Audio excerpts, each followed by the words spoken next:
Hey guys, আসসালামু আলাইকুম। তো কেমন আছো তোমরা? তুই যে শুধু আমার গল্পের পার্ট 6 নিয়ে আশা পড়ছি, তো বেশি কথা না কয়ে ভিডিও শুরু করা যাক। সেই দিন রিমি আর আরশের সামনে যায়নি, সারাদিন শাশুড়ির রুমে কাটিয়েছে। আরশ অনেকবার উকুঝুকু মেরেছে আমার এক নজর দেখার জন্য, কিন্তু আমি তার সামনে ধরা দেইনি। দিবই বা কেন? সে আমাকে একটুও ভালোবাসে না, আর আমায় তার স্ত্রী হওয়ার অধিকারও দেয় না।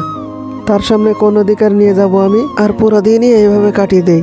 কিন্তু বিপত্তি ঘটে রাতে। রুমের বাইরে পাইচারি করছি, ভিতরে যাব কিনা তাই ভাবছি। কেননা সে আরশকে ফেস করতে চায় না, তাই সে সিদ্ধান্ত নেয় আরশ ঘুমিয়ে পড়লে রুমে যাবে। রাত প্রায় 12টা বাজে। এতক্ষণে আরশ ঘুমিয়ে যাওয়ার কথা, তাই রিমি কিছু না ভেবে রুমে ঢুকে যায়। যে রুমে ঢুকছে, কেউ একজন ঝড়ের গতিতে এসে দরজায় রিমিকে চেপে ধরে। ঘটনা এত দ্রুত হয় আমি কিছু বুঝতে পারিনি, কিন্তু সামনে থাকা মানুষটি দেখে আমি রীতিমতন ভয়ে কাঁপতে থাকি। সামনে আরশ আমার দিকে রক্তিম চোখে তাকিয়ে আছে, চোখ মুখে ভীষণ লাল। বোঝাই যাচ্ছে প্রচণ্ড রেগে আছে, কিন্তু আমি তার রেগে থাকার কারণ খুঁজে পাচ্ছিলাম না। আরশ বলল, সারাদিন কইছিলে হ্যাঁ, কতবার ডেকেছি কানে যায়নি তোর? তখন রিমি চোখ ছোট ছোট করে জিজ্ঞাসা করলো, কেন ডেকেছিলেন? এটা দেখার পর আরশ থমথমে খেয়ে যায়। সে এখন কি বলবে, কেন ডেকেছিল? আরশের এমন থমথম অবস্থা দেখে রিমি বলল, কি মনে করেছিলেন এই বাড়ি ছেড়ে চলে গেছি নাকি চলে যাব ভেবেছিলেন? আচ্ছা, তুমি তো আমাকে কাল রাতে আপন করে নিয়েছিলে, কারণটা ছিল নিজের প্রতিশোধটা ভালো করে নিতে পারেন। চিন্তা করো না, আমি তোমার বাড়ি ছেড়ে যাচ্ছি না।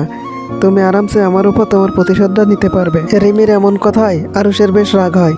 রাগের বসে রিমিকে আঘাত করে বসে, তাই সে রিমিকে ধাক্কা দিয়ে সরিয়ে রুম থেকে বেরিয়ে ছাদে চলে যায়। আর রিমি সেখানে মাটিতে বসে হাঁটু গেড়ে মুখ গুজে কাঁদতে থাকে। এইদিকে ছাদে আরশ ছাদের মাঝে বরাবর এক কার্পেটের উপর মাথার নিচে হাত রেখে শুয়ে আছে। আকাশটা বেশ মেঘলা, কালো মেঘ জমে আছে, হয়তো কিছুক্ষণের মধ্যে বৃষ্টি নামতে পারে। আজ আকাশের সাথে নিজের অনেক মিল পাচ্ছে সে, কেননা তার মনের মধ্যে এমন কালো মেঘ জমে আছে।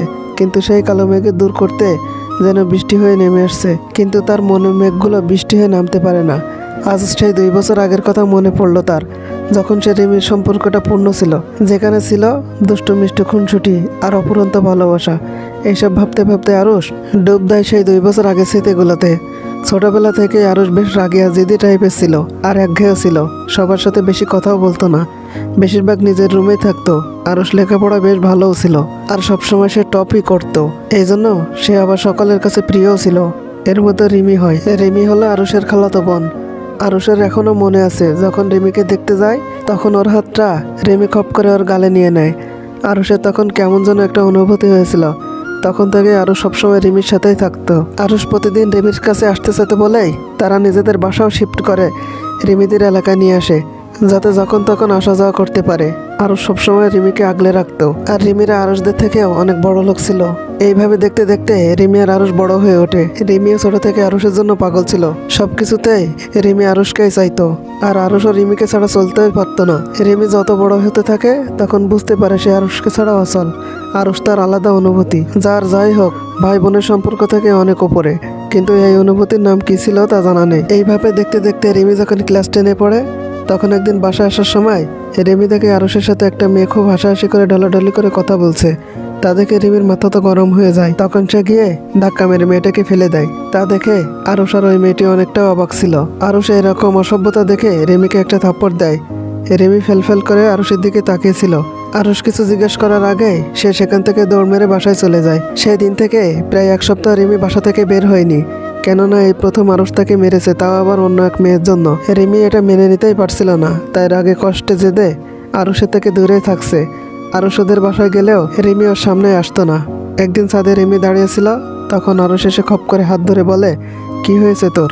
তখন রিমি বলল, কি হয়েছে ভাইয়া? তখন আরশ বলল, সমস্যা না হলে আমার সামনে আসিস না কেন, বাসা থেকে বেরো হোস না। তখন রিমি বলল, ভালো লাগে না তাই। এই বলে নিজের হাত ছাড়িয়ে নিয়ে আরশের দিকে প্রায় অবাক চোখে তাকিয়ে থাকে। তখন আরশ বলল, তোর কি হয়েছে? রিমি বলল, কোথায় কি হয়েছে, কিছুই হয়নি, আমার ঘুম পাচ্ছে, আমি ঘুমাতে গেলাম। তখন আরশ বলে উঠল, ইগনোর করছিস আমাকে? তখন রিমি বলল, আমি তোকে ইগনোর করার কে? তখন আরশ বলল, দেখ আমি জানি তুই আমার উপর রেগে আছিস, কিন্তু তুই যে এমন অসভ্যতা করবি আমি বুঝিনি। তুই রিনাকে অকারণে ধাক্কা দিলি, তাই আমার রাগ উঠে যায়, আমি তোকে তাড়াতাড়ি থাপ্পড় দিয়ে বসি। আর সরি, আমার এটা করা উচিত হয়নি। তখন রিমি বলল, তাহলে আমার তোকে 20টা থাপ্পড় দেওয়া উচিত, তাই না?